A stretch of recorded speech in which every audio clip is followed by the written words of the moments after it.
I'm managing editor Nick Hausman, back in the saddle here for a Wednesday edition of the WINCLY, and joined today as my co-host is my good friend, Michael Wiseman. Michael, welcome back to the WINCLY. I appreciate that. You didn't give me the same level of introduction you gave this whole show, though. That was fantastic. Oh, it was nice. You got a channel. You know, I've been doing that Good Morning for so many years now because I just love Robin Williams. You know, you got to get it going. But you know, it's afternoon though. Technically, not to.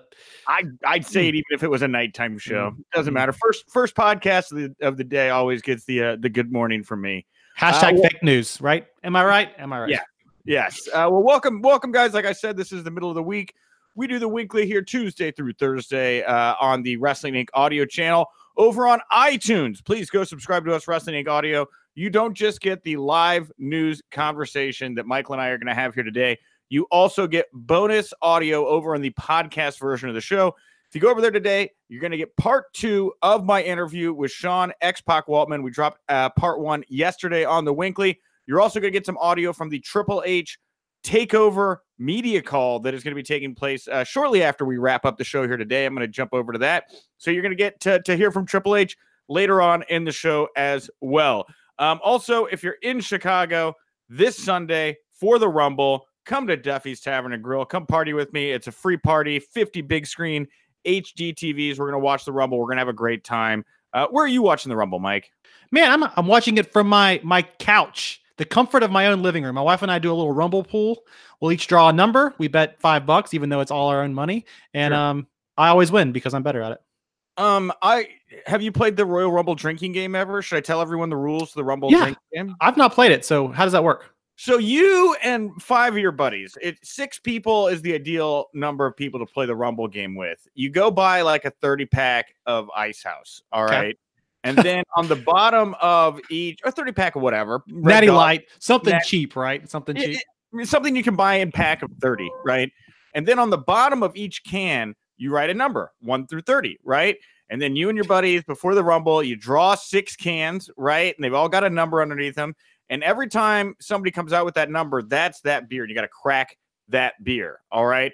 Now, when that person gets eliminated, you have to drink that beer. Right now, if somebody gets eliminated while you're drinking another beer, you got to pound it. Okay. Now, at the end of the Rumble, everybody should have drank a 6-pack except for one person who's going to have the winning number. And really, they lost because they didn't have to drink 6 beers. But that's the Royal Rumble drinking game. And I encourage, I'm not supposed to promote competitive drinking games. I think that's maybe illegal, but it's a fun one to try out if that is your thing, if you're interested. If you're of age, we should say. Wait, if you're young, don't do it. So do you?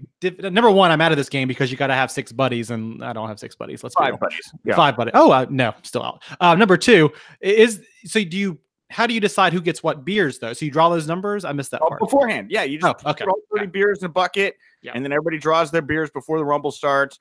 When 7 comes out, if you've got 7, start to drink it. When 7 gets eliminated, you got to pound your beer. So it's, there's a lot of fun stuff there. Anybody who's interested in more rules for the drinking game, you can DM me. I'm at Wink Rebel. But so if it's just me and my wife, though, let me clarify. That would be essentially 30 beers a piece, right? We're good. 15 beers a piece. Well, 2 Rumbles, though.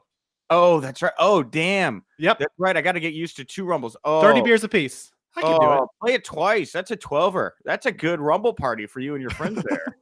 My wife, my dog, my cats. Well, we have some Royal Rumble news here today. I finished watching SmackDown this morning. I was out and about last night. It was my anniversary with my girlfriend. So I got to start my day watching SmackDown. We'll start with what happened at the end here, news-wise. Randy Orton has returned. He has entered the Royal Rumble match by laying out Samoa Joe. Randy Orton doesn't scream Royal Rumble winner to me this year, though obviously always a contender. This was the go home for SmackDown. Did your moods change? Who do you see winning these Rumbles right now, Mike?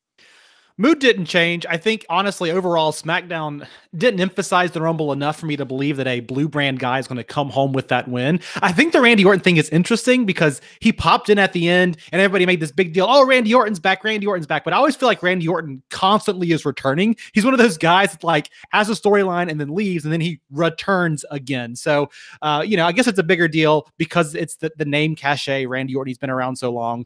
I don't think this makes him a contender. In fact, I wish they would have saved that surprise maybe for Sunday, but you needed some hype on the go home show.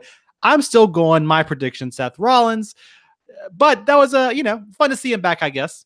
Yeah, I'm a big Randy Orton fan. He's in the prime of his career right now. It would be interesting, or not prime. I mean, he's like, well, I guess I can say prime because everything he's doing right now is very crisp. I should say it's got a veteran's edge to it. I wouldn't mind an Orton win. I just don't know who he goes up against. To me, I know you say Seth Rollins. I'm still of the mind that Braun Strowman after Monday night. How do you not consider that guy the favorite? I mean, he stood toe to toe with Brock Lesnar there. I mean, he's back in action. He's wrestling in the ring. To me, he seems far more compelling as a possible winner. Somebody who has a storyline like Braun Strowman, Seth Rollins. There's a number of guys I think make sense in that slot. Randy Orton feels kind of like a weird one to put in here, but they've done surprise wins before. So, and you're right. He's a veteran. He's in his prime right now. He could still deliver at WrestleMania if he needs to.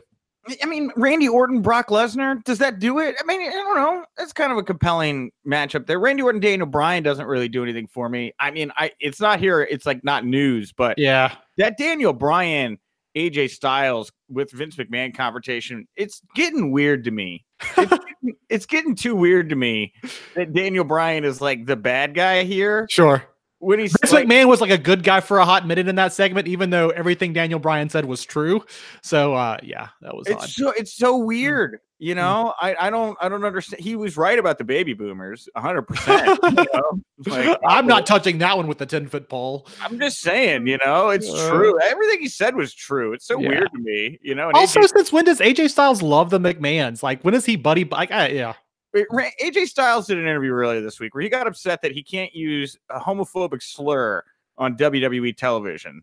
It's a real thing. It's a real issue he has right now. And God, I love AJ Styles. He's a great performer, but sometimes he just needs to, his personal beliefs kind of get in the way a little bit of people's opinions of him, I feel like.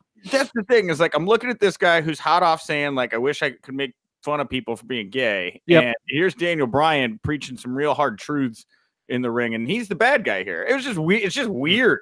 Just weird to me, Wrestling is it's a conservative business. You watch the shows, and it's classic conservative. No judgment there. I don't think the audience I don't think they get it though. Yeah, I don't think most people think hard enough to realize what's going on here right now. It's just weird. It's just weird. Yeah. Well, let's talk a little bit about here. Let's get back to the Rumble a little bit. There were a couple matches moved from the Rumble pay-per-view to the pre-show. We had Rusev versus Nakamura for the U.S. title. That's now going to be on the pre-show, as well as the Cruiserweight Championship match, Tozawa, Kalisto, Itami, and Murphy. I got to make room. 2 Rumble matches. That's 2 hours in itself just for those bouts. I do feel like Rusev and Nakamura have maybe broken a record for kickoff show matches at this point. And the Cruiserweight title may as well just be a kickoff show title at this point. Sure. It always seems to be there. Do you see this as a knock when things get moved to the kickoff show? I always do. There's one way to look at it too, which is it's technically in front of more eyes being on the kickoff show because it's completely free. But on the other hand, rarely are the crowds already there. Rarely do these guys get the same spotlight. They usually get a little bit of time, but it's in between all this other promo for the bigger show happening, kicking off at 7. I really hate it. The Cruiserweight title, listen, it is what it is at this point. That's what you come to expect from it. It is the overrun title, essentially. We just put it where we can use it. But I really feel bad for Rusev and Nakamura. These guys have put a lot into this feud. Both of these guys, I think, deserve bigger than what they're getting right now. And I hate to see a great long-term feud like this get shuffled into a pre-show slot because it seems like we always put pomp over circumstance, if that makes sense.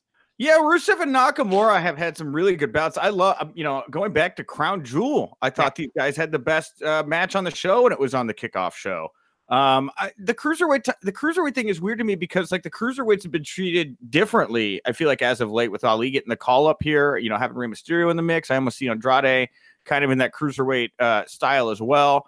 These guys are moving up the card. I'm surprised that they haven't taken this division and done more with it on pay-per-view because the cruiserweight bouts are different. They can break up the pacing a little bit. And of the 2 matches here, I guess that's the one I was a little bit more surprised they would move to the kickoff show. But again, it's all about time, right? Yeah, and the cruiserweights, yeah, you're right. They've been spotlighted more as individuals, but the cruiserweight division as a whole has always taken a back seat. 205 Live is not at the forefront of anybody's mind when it comes to WWE booking. It's just not. Well, here's an interesting thing I thought happening during Royal Rumble weekend. So they're doing Royal Rumble access events now. Have you seen this, Mike? It doesn't surprise me. I remember this year they're doing the actual arena show for the first time, and they've done bigger shows for Rumble in the past years. So I guess I get it. Yeah, no, I like the access events. If you've ever gone WrestleMania weekend, they're a lot of fun, a lot of great exhibits. I like that they do live matches, and they have a really interesting concept, I think, here. They're doing during the Royal Rumble access that I think people are going to enjoy. They're doing a 15 superstar tournament.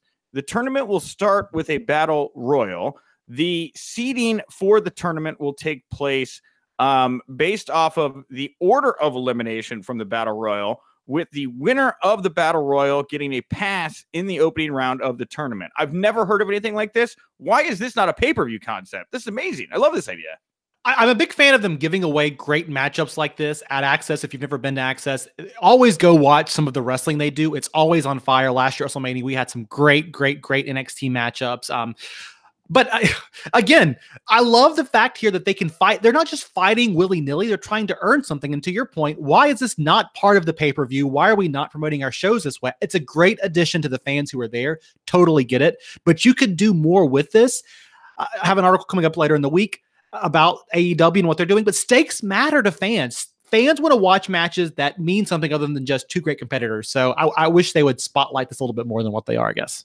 Yeah. Well, from NXT, so the way this works is it's not just 16 random or 15 random superstars here. There's 5 from 3 different brands: NXT, NXT UK, and 205 Live. From NXT, you're going to get Adam Cole, Velveteen Dream, Dominic Dijakovic, Keith Lee, and Shane Thorne. Now, Otis Dozovic was supposed to be a part of this pool, but it has been pulled since he's gotten called up to the main roster. From NXT UK, you're going to get Mark Andrews, Tyler Bate, Travis Banks, Jordan Devlin, and Zach Gibson. And from 205 Live, Cedric Alexander, Tony Nese, Drew Gulak, TJP, and Humberto Carrillo, who just debuted. A great pool. I was surprised to see Velveteen Dream as part of this list here. Velveteen Dream is like shut down his Twitter account. He's locked it out from everybody. I did not realize that, but it's probably, I love Velveteen. His personality probably needs to take that break from Twitter. This almost does feel like a step back for him though, doesn't it? A little bit. Yeah, I mean, of the names here, it's Adam Cole. I mean, if you're doing what Adam Cole's doing, then, whatever. Obviously, I would think Adam would be the favorite here. But Velveteen Dream, yeah, he put up that message where he said, I'm not going to allow my likeness to be seen in NXT TV and all this. And then he locked his Twitter account. Nobody can look at his Twitter account right now. There's a little bit of, I don't want to say kayfabe here, but Velveteen was pushing so hard. It really did feel like he was about a slot away from being on the main roster. And I know that his kind of self-promotion, it seemed like, rubbed some people the wrong way, if I'm remembering correctly. So it surprises. Yeah. It's all got to be a work, right? A mix. It's a mix. That's why I say a little bit of kayfabe here. Probably a real thing that they're leveraging into storyline. I like that. And I just think it's interesting that he's being used in this way now. You're right. Adam Cole's the favorite, but also none of us truly believe, I think at this point, Adam Cole's a heartbeat away from being main rostered like Velveteen Dream could be. No, and I really like this concept a lot. I wanted to put it over. I hope they film this thing and that we can watch it at some point. Sure. A battle royal into a tournament with the winner getting the bye and then seeding based off of elimination, just a really cool kind of different thing. I just applaud them for doing it. I don't know why they're putting it here on the access events. It could be like, I think it's great. There's so much going on, though. It could be like the old King of the Mountain matches in TNA where you had to pin somebody to get your entrance, and then you could win, and then you could lose. Anyway. Do you ever watch what was the Battle Bowl where the WCW, they just have the wrestlers draw their tag team partners by hat or something like that? Yeah. Oh, the old WCW concepts. Battle Bowl. I like Battle Bowl. I know what I'm doing. Dumb. There's my YouTube searches for the afternoon. Thank you. Yeah, no, there's oh wow, how did those guys happen to just pick their tag team partners out of a hat? PWInsider.com reporting there's talk of having Sin Cara when he returns here working with Rey Mysterio. Not a huge surprise to hear that report, but man, Rey Mysterio has just gone above and beyond. His stuff with Andrade is great. Obviously, they didn't get to kind of finish up with what happened with Joe and Orton at the end of the show last night. So I would imagine we're going to see more from those two. But Rey Mysterio is just in a league of his own right now. I'm loving him working with the younger talent. I'm loving just what he's doing right now. I think he's in a great spot. It's amazing because just a few years ago, we were talking about Rey Mysterio could be close to retirement. He had slowed down quite a bit. He was kind of at that stage in his career where you're like, okay, it makes sense for him to maybe lay back. And then he came back to WWE with this fire behind him. He's in better shape. His matches, to your point, are phenomenal. And I love the use of the legend here. Putting Rey Mysterio with guys like Andrade, great matchup. To your point, fantastic feud. Putting him with Sin Cara could be interesting. Sin Cara's been one of those guys who's been around, but never really been over. He got so much hype coming in. Different guy, but got so much hype coming in as a character, and it fell back. So I hope they do something with this. I love Rey Mysterio out there last night promoting the Rumble and his spot in it and talking about how much he did back in 05. There's just so many things going on here. Rey Mysterio Sin Cara could be good if WWE books it the right way. Yeah, it's been a while since we've seen Sin Cara. I'm glad to hear he's going to be doing something like this and not be thrown with Lucha House Party or whatever he's going on. Lucha House Party. Is that going to go down as like one of the dumbest gimmicks of all time? Lucha House Party? Listen, it's one of the most culturally relevant things they're doing, though, because every week they bring out that stupid pinata that's straight out of Fortnite. So, you got to commend that. Is that a reference to Fortnite? I don't think it's intentionally a reference to Fortnite, but there for a few weeks, they were bringing out a pinata that looked just like the pinatas from Fortnite. Oh, man. Yep. No, I don't play. That's funny, though. PWInsider.com also reporting that Eric Rowan was backstage at SmackDown last night. Luke Harper was not. We are expected to see the Bludgeon Brothers return here shortly, it sounds like. And Mike and Maria Kanellis were not backstage.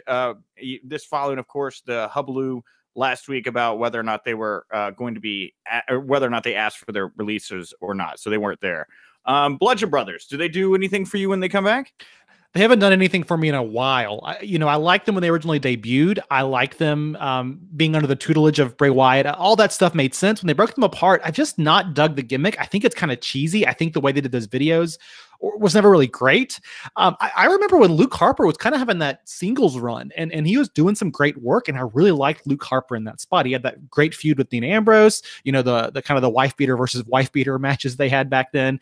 I think Eric Rowan is one of those guys they want to get over so desperately, but he has never screamed superstar to me. I think he's a guy you need to rejigger his gimmick and put him into something new and see what you can do with that. So I don't know. I like these guys better separate. I think Luke Harper could have a pretty good singles run on his own. And this tag team just feels like so many of the tag teams they have now, where we have big guys smashing. And that's just not what I need in my tag team division this day and age. So these guys are both fine. I really like Luke Harper, kind of cool on Eric Rowan. I wish they would do something different. Bludgeon Brothers, just not my cup of tea. Eric Rowan is a big, scary man, and I think that you're right. He's never really stood out, and he'd be better. I think he's great as the backup in a group. Everybody loved the Wyatt family. Why don't they put these guys back together with Bray Wyatt? That seems to be the general speak at the moment about what would be best for these guys. And Mike and Maria Kanellis, I really had a chance to chat with you about them. Maria downplaying the rumors that they'd asked for their release. Interesting. I mean, I guess that they weren't backstage at SmackDown last night. But the WWE hasn't been doing anything with these two. And unless you're trying to prevent them from going somewhere else, I don't really know what's going on with these guys. It's a weird situation with those two because they debuted to so much kind of hype. There was a surprise debut and they treated it like a big deal. They didn't go to NXT. I mean, Maria obviously carries that WWE cachet she's had for a while. And then they didn't do anything with them. And I know, you've seen Mike Kanellis on social media really talking about how he's been getting clean, kind of putting fans in their places for saying you're not being used or doing anything. He says, I'm in a great spot. I'm getting paid. I'm getting, all that jazz. These wrestlers always do this, though. When these rumors come out, somebody like Maria comes out and says, that's not true. But the way they word their rebuttals always leaves a little bit of gray area in between. If you read it and analyze it, there's always a little bit of, you're saying that report isn't quite right. Or you're just broadly kind of assailing the wrestling news media without specifically saying, I am staying with WWE. It's part of that is negotiations, right? If Mike and Maria are going to go somewhere else, they want it to seem like they're in demand and that they want to stay where they are. So they have the upper hand here. But I think they need to go somewhere else. I really do. Well, on that note, Cody was talking to a podcast, Breaking Kayfabe, where he addressed Kenny Omega's free agency and whether or not he could be joining AEW. He kind of bounced around it a little bit, but he closed by saying, money's one thing, creative freedom is another. And I think that is really, that's the line of the times, right? Money, there's money. People are throwing money around right now. The wrestlers are in a very interesting position where they could get a good deal in a couple places if they've got some drawing ability.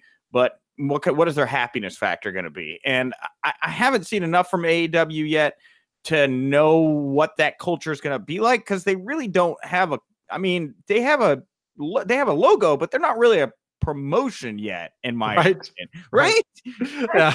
They're not really like a promotion yet. They have one event scheduled. Let's just put this in perspective. They have one event scheduled, no TV partner announced. They have a roster of wrestlers, no matches, no championships. They have a booking committee, which is basically the four guys we've seen hanging around quite a bit. So, yeah, is this a sham promotion? Do you think they sell out Double or Nothing? I'm not. There was all this energy around AEW, and it's like a week and a half later now, and I feel like it's just dropped. I mean, what is your feel right now on AEW? I think it's going to be great, but I think we've kind of burnt ourselves out on this concept. The biggest thing they did that I think was a mistake, it's kind of like what Vince did with the XFL. They almost announced it too soon. I think just a little bit. I mean, I know you want to capitalize on this hype coming into the new year and get guys like Kenny Omega under, but fans are going to be focused on something different come the time, Double or Nothing happens. And also, let's be real here. Double or Nothing feels like a service to the cons. We're going to do it in Jacksonville because that's where you guys are based out of with this. That's not a hotbed for wrestling. Now, you're in the Florida scene. Will be in Vegas. Double or Nothing will be in Vegas. I thought they were doing, that's right. They're doing two shows. The Double or Nothing will be in Vegas, and they're going back to Jacksonville for the follow-up show. For the follow-up show. That's right. I mean, but still, Vegas is still a hotter wrestling town. But I would have loved to have seen Double or Nothing happen in a true wrestling city, like in New York somewhere. Even go out to the West Coast and do one out there. I'm jealous, but come do one in the South. I think it's interesting choices of venues here, and it's not preaching to wrestling fans the same way that the first show did, being in the heart of Chicago. Yeah, I think you're right. Chicago's obvious. I'm here in Chicago. I can attest to the fact we're a very hot market, but I think you're on the money when I think they just announced too soon. Yeah. I talked a little bit about this on Waltman's podcast last week, but it was kind of the rally was really fun, good energy, but what really came out of it? You found out a lot of the guys you already knew were going to be involved with it there was going to be 2 more shows, but I think that if they'd have held off, waited till you get a TV deal in place, wait till you get a tour where you can announce like a couple shows, not just 2, it felt a little underwhelming to me, and I just haven't had the same kind of buzz around AEW this week as even last week. It was too much in one setting too, I think. I think if you'd have teased out some of these announcements and done it over a couple of weeks on being the elite, on however you want to promote that out there. I like the idea of them showing up to indie shows like they did this past weekend and kind of crashing something. That can help, but you can only do that so long. And there's a lot of time left between Double or Nothing and now. Yeah. And by the way, SCU will be coming to Warrior Wrestling here in Chicago on March 15th. So if they do it again, maybe we'll see another little all elite reunion here in Chicago here. Carlito was asked if he's going to be in the Rumble by a fan, and Carlito responded by saying they won't even put him in the alumni section on WWE.com. That I was just, I don't know. I think that he may be working people here because he's in the Edge and Christian series. He does the sketch comedy with Edge and Christian. Mm-hmm. Carlito's one of those guys that he had a hot minute in WWE. I think fans seem to remember him a lot more fondly than he was used in WWE because he was out there for a little bit, had his gimmick, won that IC title, but they didn't do much with him down the stretch. So for me, the question is, do fans care if he shows up? My wife's not going to care. Casual fans aren't going to remember him from a decade ago, but there are diehards that, that music hits, the little vibe going on, the Apple, all that stuff. Fans will dig into it. He came to the promotion here back at Thanksgiving here in Winston, and fans love the dude. I mean, there is a following for him. Who knows? It's again, people haven't seen him for a while. It's iconic with the Apple and everything. People like our Carlito. I can't remember like my favorite Carlito match. Struggle a bit to think of what that would be. But that's my next article, actually. My top 5 Carlito matches. So there you go. Coming out on Friday. Lastly here, Talk is Jericho. Mustafa Ali was recently a guest on Talk is Jericho. When talking about his call-up, he talked about how surprised he was to actually be told he was going to be working SmackDown. He thought it was going to be a one-off. Turns out he is now just a full-on SmackDown superstar. And ultimately, he said he hadn't heard it directly, hadn't talked to him directly about it, but he did think that Daniel Bryan was probably the person to credit for getting him called up to the main roster, to the SmackDown roster. And good for Daniel Bryan. He's obviously got a great eye but also good to hear that he's fighting for guys that deserve a shot, especially now since again, it's just like, do you think Bryan wants to be doing what he's doing, or do you think he's doing this with the caveat of, I will do this, but there are other things that I want? You mean as far as promoting talent or being the heel? What do you mean? Being the heel, taking his values and portraying them in a negative way. I think he's enjoying it. Listen, Bryan's been a fan favorite for so long. I think he's enjoying doing something different. I think he knows. I mean, he's overselling his spot a little bit, right? And the thing about Bryan right now is, yes, you're right. All the stuff he's saying can be good stuff, but he's doing that heel thing where he takes good and makes it bad. WWE uses it how they will, but I think Bryan himself, it's kind of like he's just being a dick to everybody. So I honestly believe Bryan likes the spot he's in. Keep in mind, too, he's back with the championship. He's being used against AJ Styles, but also he's earning a little bit of street cred in regards to able to bring up guys like Ali and kind of, he has a little bit more power now, a little more stroke with this character being over like it is. Yeah. And Ali, let's listen. They've given Ali a platform. You work with Bryan, then you go to work with Samoa Joe. This is fantastic for Ali. The dude's living in heaven right now. I was kind of happy to see him lose to Joe on last night, and the reason for that is that, I don't know if it'll happen or not, but he wouldn't be the worst Rumble winner of the field, and a loss going into the Rumble makes it a surprise if he does win. So I mean, I don't want to believe it, but everything they're doing, it continues to make me think, well, they're still booking him away where he could win. Yeah, you could go that way. We talk about Joe. Joe is one of those guys too, that I think that he's been utilized really well with talents like Ali and such, but I feel like Joe's the guy that you could spot him in there as a surprise Rumble winner. And he is one step away. He needs, I think, a world championship run in WWE to kind of cement what he's done so far. I mean, great talent. Not that he has anything to doubt, but he needs that. And you could really do something with Joe here in that spot. Yeah, I don't see Joe as the Rumble. For me this year, it's either Braun or Ali. I think those are my two picks. I don't see Seth. Yesterday I was talking to Justin, and like the idea of Seth being in like a different match, like Seth Batista, I just kind of threw out there. Sure, that's fine. But Braun, if Braun can go, if Braun can win, and you can do Braun versus Brock rolling into Mania, I just think people are more into that than Seth and Brock, which I think you're gonna have to fight a little bit harder to make that story compelling. Yeah, I don't know. You're doubling down on Ali though in some really, really powerful ways here, dude. You're a believer. Well, you're a believer. I like Ali, right? I got the chance to like work with Ali and everything, but at the same time, I mean, look at him. He's beat Daniel Bryan. Daniel Bryan attacked him in the back. He's still, he's still got a convincing story to tell. I don't know. He would be a sleeper dark horse. It'd be Braun 1, Ali 2. Those are my picks. Wow. And maybe Seth Rollins for 3. Seth Rollins 1, Braun 2. I don't know. Becky's got to win the women's, I think. I'm just going to throw that out there. Well, she's going to face Asuka. So what? She loses to Asuka and then she enters the Rumble? You could have Becky.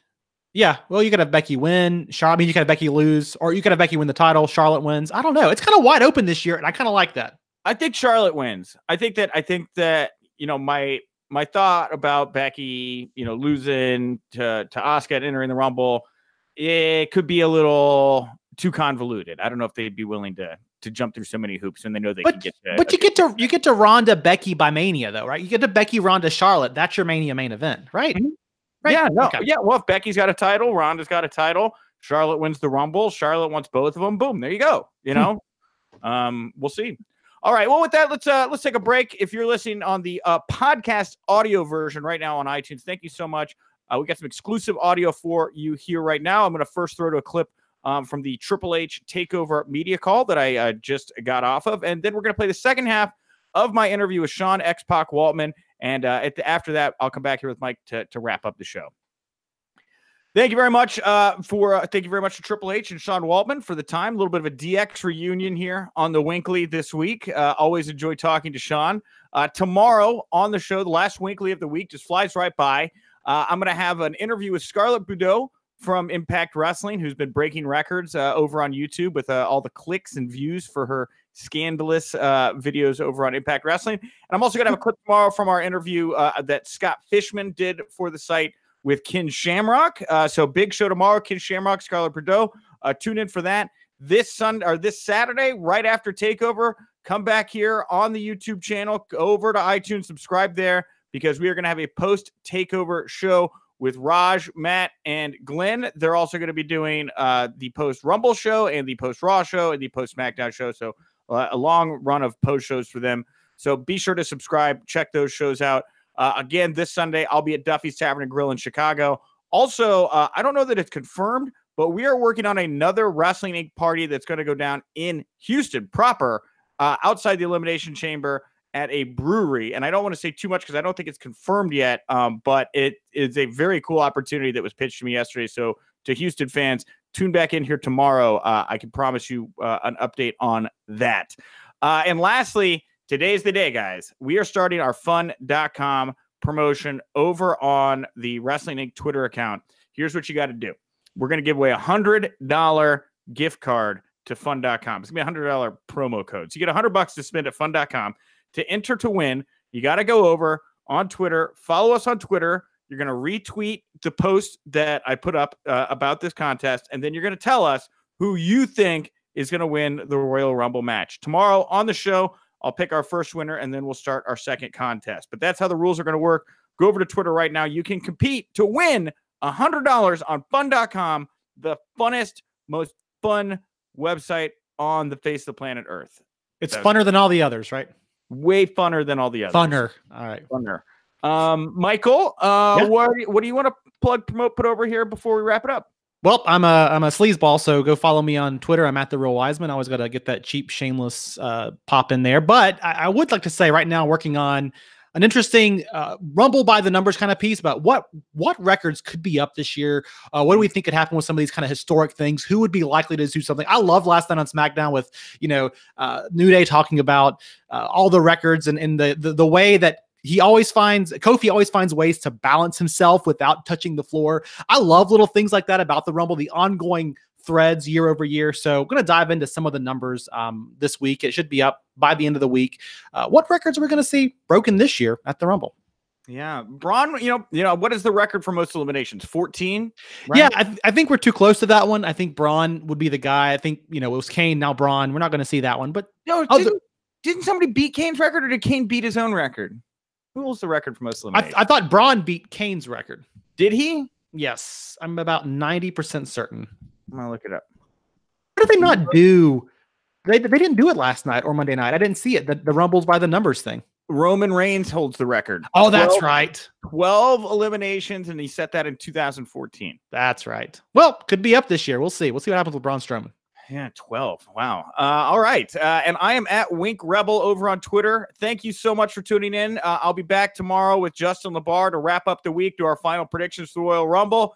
Keep your eyes peeled to WrestlingInc.com for more great content like Michael just described right there. And remember, if you winked, you didn't miss it.